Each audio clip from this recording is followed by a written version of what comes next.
qué, qué maestría, ¿no? Qué maestría para manejar las escenas. Es muy, muy, cómo uno se va metiendo en todo esto, ¿no? En esta vida. En esta vida que se describe. eh, y que nos trae todo este tema de la voz, ¿no? Todo este tema el tema de la voz.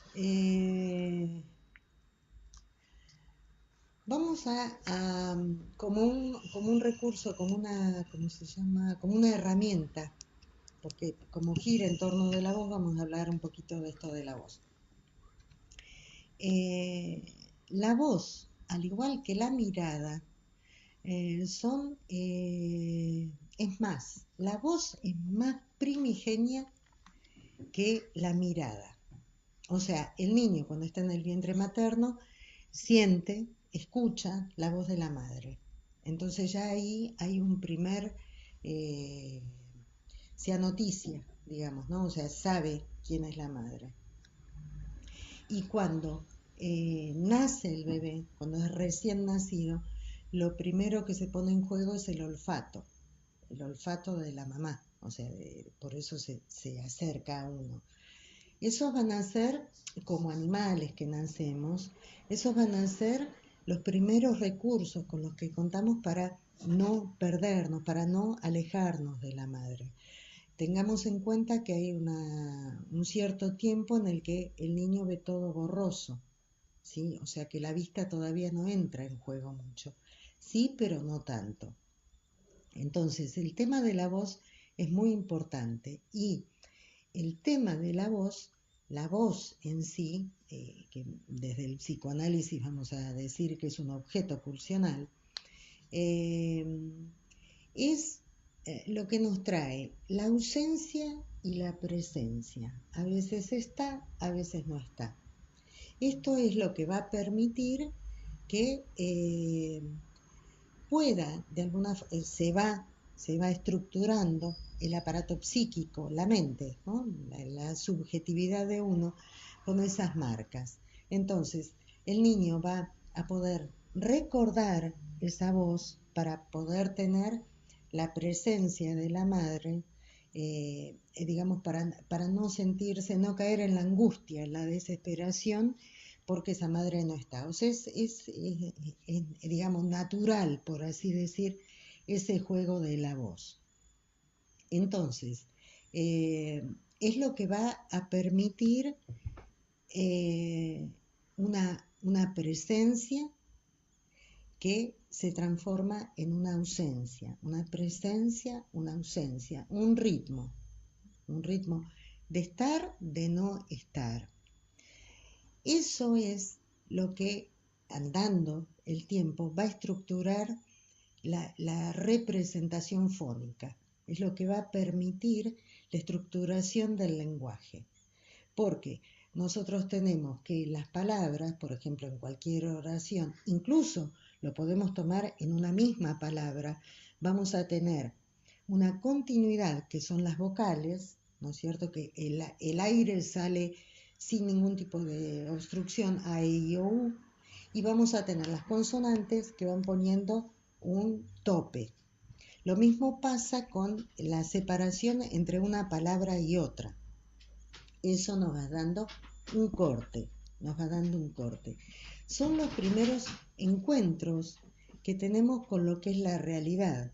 O sea que la realidad es sobre un sustrato de vacío, de silencio, nos va a decir Ritvo, sobre ese colchón, digamos, se van a ir estructurando esas presencias. O sea, lo que primero tenemos es una ausencia grande, es ese silencio que nos está trayendo algo del orden de el sentirse solo, algo del orden de la desesperación, cuando uno está en ese silencio.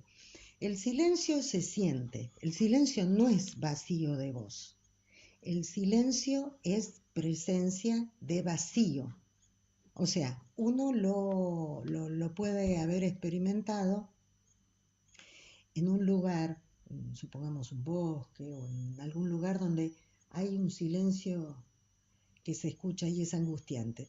Yo recuerdo cuando fue el sismo en México, el 19 de septiembre del año pasado, teníamos allí, había en la ciudad, no había ruidos, porque estábamos todos a la expectativa de que en cualquier momento sonaba la alarma, ¿no? La alarma antisísmica o sísmica. Entonces, había como un silencio, pero el silencio ese es angustiante. Entonces, ese silencio que implica una, eh, una soledad, implica una angustia, algo del orden de lo desesperante. Entonces, aparece el sonido que es, como vemos en este encuentro, primer encuentro de la madre con el niño, es lo que nos hace sentir que existe la posibilidad de no estar solos, que hay un otro. Eso es lo que nos trae la voz, ¿no? Lo que nos trae el sonido, la voz articulada, no los ruidos, sino esa voz articulada. Y que uno la recuerda para no caer en esa angustia. Entonces, creo que es más o menos a grandes rasgos lo que quiero decir, esto del silencio, esto de la voz, y que la voz implica que hay un otro al que yo me puedo aferrar para no caer en la angustia. Esto es lo que explica muchas veces que cuando uno llega solo a su casa o al departamento, o hay gente que se duerme escuchando la radio o prende el televisor, pero solamente para escuchar, ¿no? Esa es la explicación, digamos, para no caer en ese silencio angustiante. Esto es lo que le pasa a la señora, que no sabemos el nombre de ella, no sabemos si se llama Juana, María o Susana. Esta señora que con tal, o sea, ella tiene ella pertenece a una cierta clase social y tiene un estereotipo, o sea, ella se mete dentro de un traje, digamos, ¿no? Que tiene que dar la imagen, o sea, es una apariencia, es como si alguien se metiera dentro de una armadura de estas, como la de en la Edad Media, digamos, ¿no? Uno salta dentro de esa armadura y entonces ella tiene que cumplir con ciertas pautas. O sea, ella tiene que estar en su casa, en una casa muy importante que tiene 3 sirvientas, y hablo de sirvientas, ¿no? No hablo de personal que la va a ayudar, sino que son sirvientas que la sirven. Eh, Forma parte de un grupo, no tiene amigas, ¿no? Forma parte de un grupo que son las intelectuales y que cumple la función en una fundación, ¿no? Y que a ella le toca preparar el recibimiento de un filósofo, no sé cuánto Resta, ¿no? Que no es casual que le haya puesto de apellido Resta al filósofo, ¿no? O sea, eh, Resta, ¿qué es lo que Resta es quita, ¿no? Resta es quitar y a la vez es lo que queda. Resta es el resto, es lo que queda en una operación matemática, sea en una división o sea en una resta, ¿no? Es lo que queda y qué es lo que podemos hacer con eso que queda. Pero ella no entra por ese lado. O sea, porque si bien el filósofo, ¿qué es lo que hace un filósofo? Un filósofo piensa, elabora, se pregunta, critica, ¿no? La realidad, el entorno, la vida, preguntas existenciales, probablemente en torno a eso gira generalmente la filosofía. Pero a ella le importa dos comingos, ¿no? O sea, la posibilidad de poder estar en eso, ¿no? O sea, es un espacio de las intelectuales que invitan a a este hombre, al filósofo, que a ella no le cabe, simplemente es una fachada, ella tiene que moverse de esa forma, tiene un marido, ¿no? El señor, que nunca está en la casa, que nunca arregla un enchufe, que no participa en la casa y que lo más probable es que sea un matrimonio por conveniencia o al menos siguen por conveniencia juntos, ¿no es cierto? En esa casa de la que se está hablando. Toda la vida de ella pasa a través de esta telenovela, ¿no? Esta telenovela que es, en definitiva, es ella. Ella es la señora Gabriela. Esta señora Gabriela que le pide a Patricio, o sea, hasta podríamos llegar a hilar más fino y decir que la vida que se muestra en la pantalla de la televisión, en la telenovela, es la vida de ella. O sea, lo que está viendo es su propia vida. O sea, ella quiere ver qué va a pasar con su propia vida, ¿no? O sea, en esta telenovela, en esta escena, en estas escenas que se superponen, porque el hilo conductor es ella es la que está ahí, como el cable del teléfono. Pensemos que acá no participa el tema de los celulares, o sea, estamos hablando de teléfonos fijos, de un cable, ¿no? O sea, ella llama y siempre da ocupado. ¿Qué es eso que siempre da ocupado? Si las sirvientas le están diciendo que no, nadie habló por teléfono, ¿a quién está ella llamando? ¿Quién es? ¿A quién llama? Llama a la casa. ¿Qué es lo que está buscando? Y siempre le da ocupado. ¿Quién es el que está siempre ocupado? El Señor, ¿no? O sea, ese que ella quiere de alguna forma llamar, ¿no? Hacerse ver, atendeme, ¿no? Y este señor, como ya lo describe, no le da bola, ¿no? Entonces, en el parámetro, digamos, en esta otra escena, digamos, la que se juega en la telenovela, está el señor Patricio y la señora Gabriela, ¿sí? Y la señora Gabriela que quisiera poder ser atendida por Patricio. Sabemos que Patricio son 5 hermanos mellizos y que hay uno que es muy pobre, ¿no? Uno de los hermanos. Digamos que podríamos decir que sería el cuñado de ella. Pero a la vez, la señora Gabriela tiene o sea, ella está casada con un multimillonario.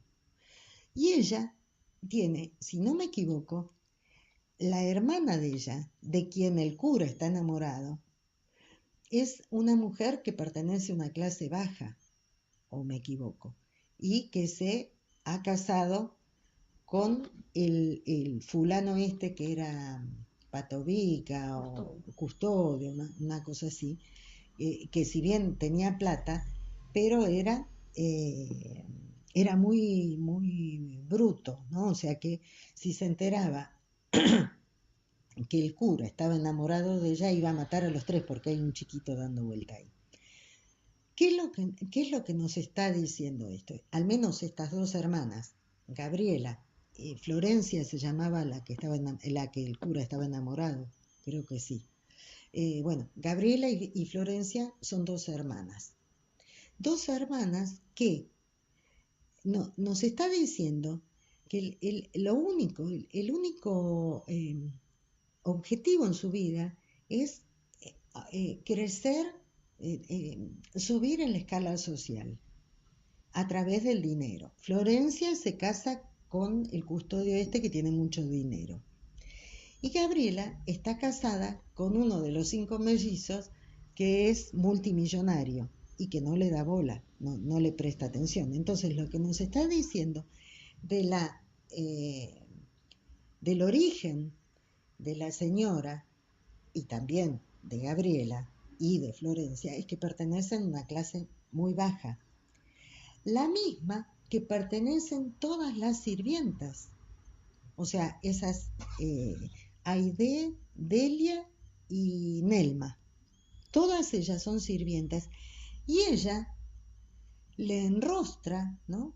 O sea, Ella viene del mismo lugar y sin embargo le dice, negrita de mierda, no sé qué, yo que te maté el hambre, estarías trabajando en un prostíbulo. O sea, todo eso, porque ¿cómo es que ella sabe todo eso? Porque ella viene de esa clase. Ella es una trepadora, por así decir, y ahora quiere darse lustre, o al menos es el costo, está dejando su vida por pertenecer a esa clase social.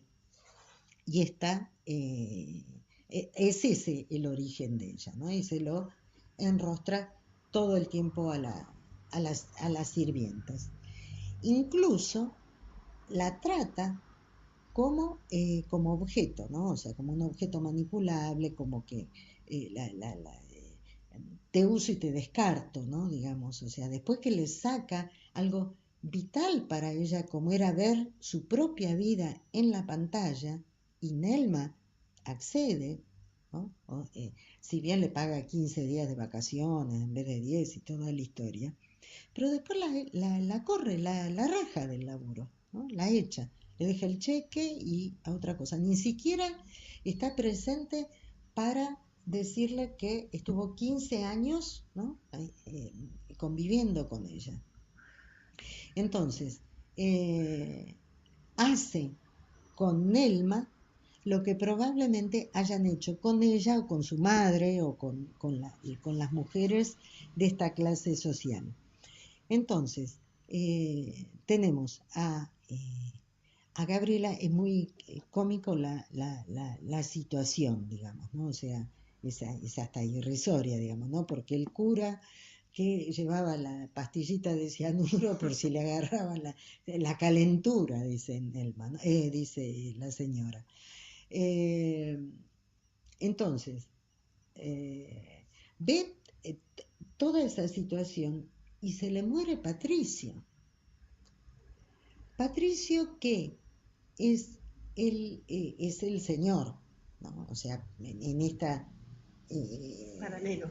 Sí, en este paralelo y en este desdoblamiento, Mm. digamos. ¿Cómo que se le muere Patricio? Patricio es el señor, es ese que la rescató de esa vida de miseria y la trae a un mundo al que ella sí quiere pertenecer. Pero resulta ser que se le muere ese Patricio, ¿no? O sea, encima se llama Patricio, ¿no? O sea, no es plebeyo, es Patricio, ¿no? Entonces, por eso llora desconsoladamente, ¿no? Cuando no puede creer, se lleva la mano a la cara, a la boca, eh, y Nelma entiende, se identifica, son una, ¿no? Las dos, porque en el momento que las dos lloran desconsoladamente, las dos se abrazan, ¿no? Que se murió ¿no? Se murió Patricio, ese que las rescataba. Este, ¿Por qué se queda Nelma 15 años con la señora? Porque de alguna forma es el modelo que a ella le hubiera gustado ser, así como la señora vino de esa clase social y pudo llegar hasta más arriba, digamos, una clase social rescatada por Patricio. Es eso lo que Nelma de alguna forma soñaba también, ¿no? O sea, que le pasara lo mismo, como si fuera un cuento de hadas. Entonces, las dos se abrazan y lloran, incluso la novela se llama Abrazarte así. ¿El abrazo de quién? El abrazo del otro, de este que estamos diciendo, que es la voz, ¿no? En esto de la voz, para sentir uno no caer en la angustia, en la desesperación, es ese otro que me abraza y está conmigo, ¿no?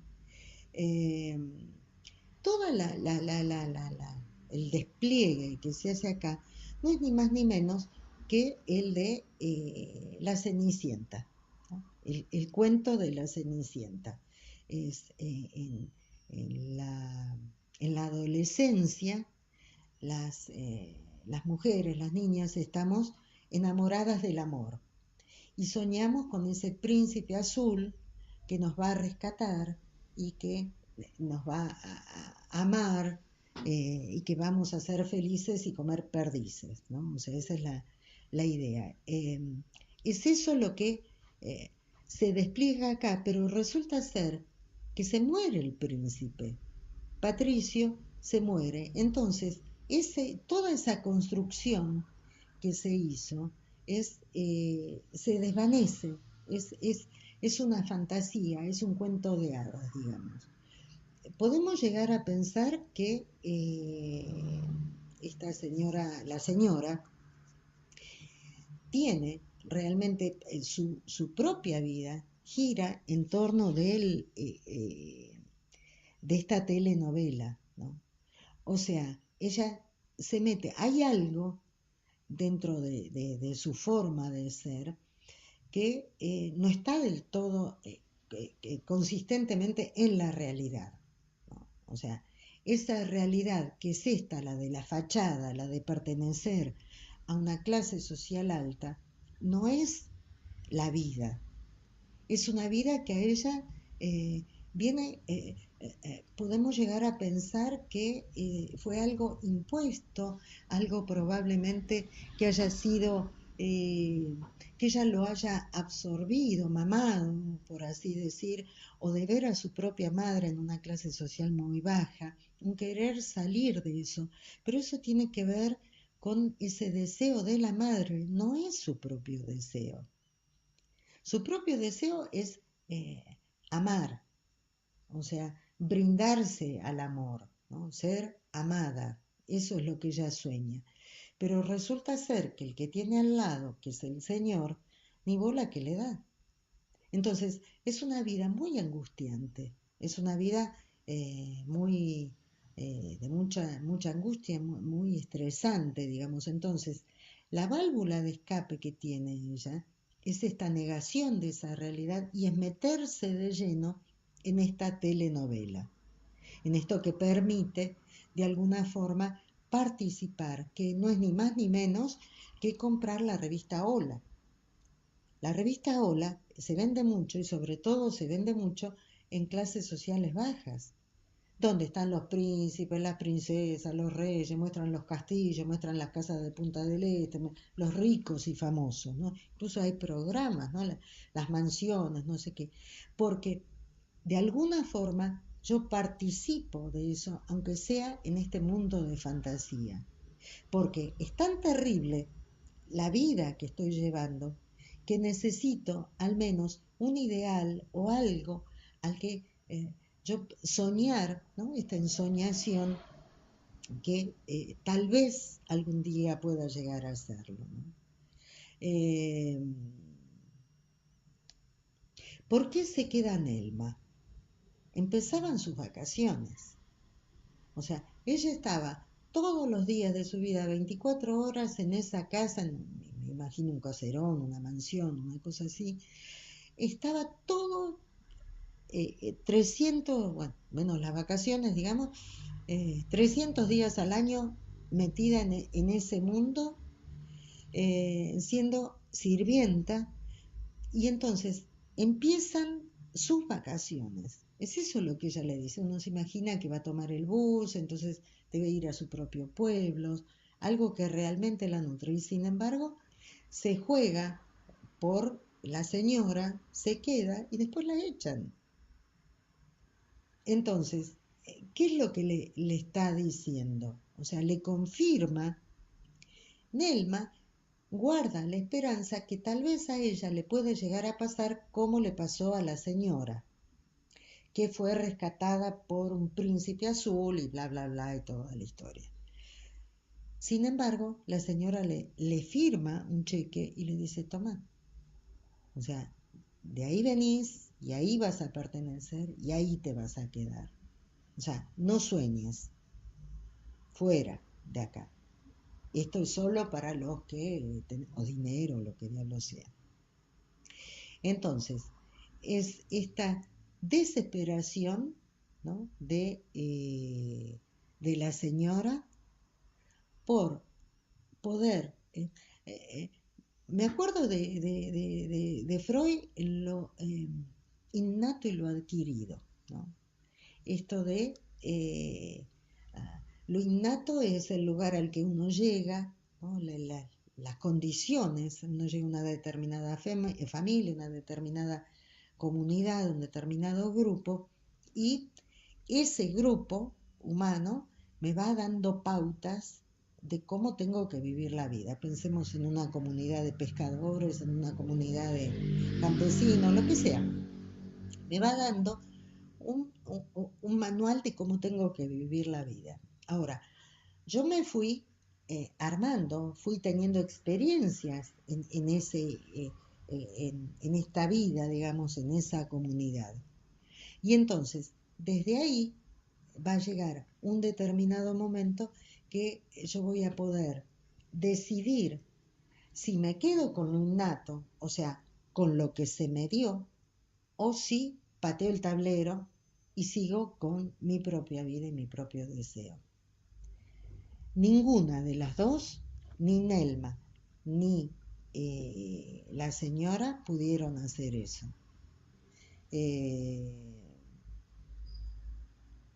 La señora, porque ella podría haber luchado por encontrar un amor verdadero, sin embargo se queda con esta fachada de mujer rica, de señora, con un grupo de intelectuales que no le interesa para nada. Y Nelma, porque las circunstancias la llevan a eso y dicen, no, vos no sos para esto,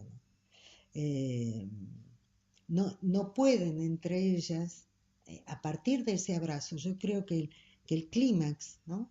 El punto de quiebre es el abrazo, ¿no?